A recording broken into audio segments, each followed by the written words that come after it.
Hi everyone, welcome back to the LBP Speedrunning Guide. Today we're going to be finishing off the gardens with Skate to Victory.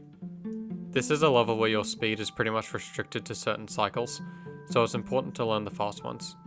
We'll begin by running to the right, doing a dialogue jump and grabbing the bird. Ahead are 3 spinning windmills. You'll want to be able to traverse the first 2 without having to do a full rotation. It'd be hard to explain the timing for these, so it's something you'll just have to practice, but you're not going to be grabbing them for very long anyway. The third windmill is a lot more important than the first 2, as depending on what kind of fling you get will determine what cycle you're able to make. To set this up, you'll want to stand a bit to the right of the checkpoint, and time a jump towards one of the sponges. Once you grab it, you can hold right and let go when you're rotated to the right like this. You should fly straight in front of the cardboard and over to the higher platform, but you may need to grab the bird to make it across. If you landed high enough on the wood here, you were able to jump over and grab the bird as well. If you got caught anywhere or didn't get a good fling, just drop down and follow the intended path up to the queen.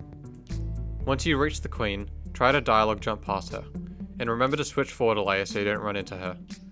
Slope jump off the first wooden plank, then walk across the bridge, jumping up to the jetpack when you reach it.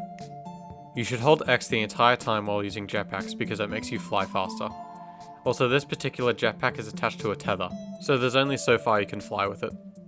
Instead of putting the weights in the basket here, you're actually able to fly up and grab the pre-existing sponge through the cardboard. Pull it all the way down, and as the gate is starting to open, let go of the sponge and fly in without getting crushed.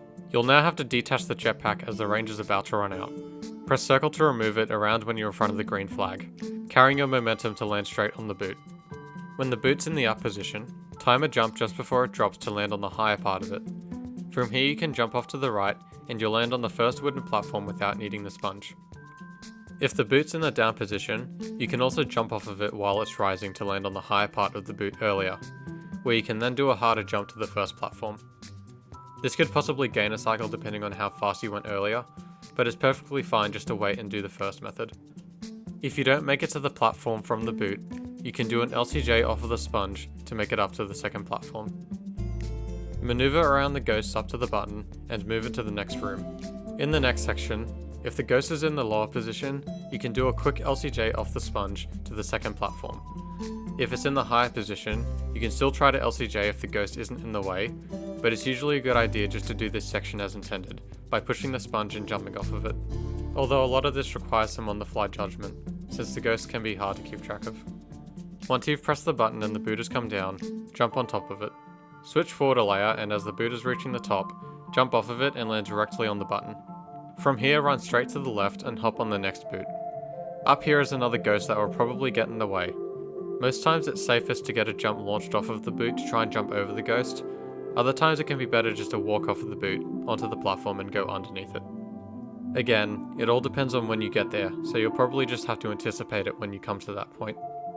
Also, something we haven't mentioned yet because it hasn't really been an issue, is that in this category it's a good idea to avoid collecting any keys. When you collect one, it will make an extra animation play when you return to the pod, and you lose a couple of seconds. This usually only loses time on the last level of a world, but you still may as well avoid them, so dodge the key here and move to the rising platforms. As you go for a jump to the first platform, you'll be hit with a cutscene camera, so don't leave your jump too late or you'll lose it to your controls being disabled. Close out of the dialogue box as soon as you can so you don't miss the next platform cycle. For the next ghost, you can usually go straight to the right and just go below it, but sometimes you might need to go up and around if it gets in your way. Walk up the ramp and wait for the next available boot cycle. If it's about to kick right before you grab it, just be careful. Sometimes you can clip inside of the sponge and die like this. Where you grab the sponge doesn't really matter. You just need to be aiming for the next sponge so you can grab it without needing to jump again. There is a cool strat where you can land straight on the next platform from the boot, but this is a pretty rare occurrence. Pull down the bridge, avoid getting crushed by it, and walk up. Here's the first race gate skip on the run. You should always go for it, but if you miss it, it's not worth going for again. For the skateboard, start pulling underneath it while you're touching the wheel. This lets your body run against it so it moves a lot faster. Change forward a layer before the ramp and jump on. You can also grab the skateboard to avoid losing control of your position in case your jump was too high. As the skateboard is flying off the ramp, run off to the right. Avoid the key while landing before the race gate and change forward a layer. Jump again to conserve speed and land just before the queen. Do a dialogue jump as you're flying past, then bunny hop up the rest to the king. If you've kept too much speed and you're about to fly into the gas where the submarine is, you can grab the floor to stop yourself. The dialogue box won't stop you since grabbing is the one action you can do during a cutscene camera. Once you've closed the last dialogue box, you can jump to the scoreboard. Quit to the pod early and we're completely done with the gardens. However, just before we move to the next world, there's 2 more cutscenes to skip. This one is exactly the same as the cutscene skip when opening Get a Grip. Once the unlocking animation begins to play, pause the game. The only difference this time is that you'll be moving down 3 menu options instead of just 1. Open the videos and voiceovers menu and start spamming one of the options. The 2 cutscenes that play are one for the new world and another for the 2 new moons. So make sure not to leave the pause menu before you've skipped both of them, which is just after the moon appears.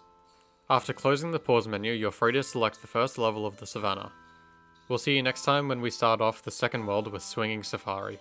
See you next time.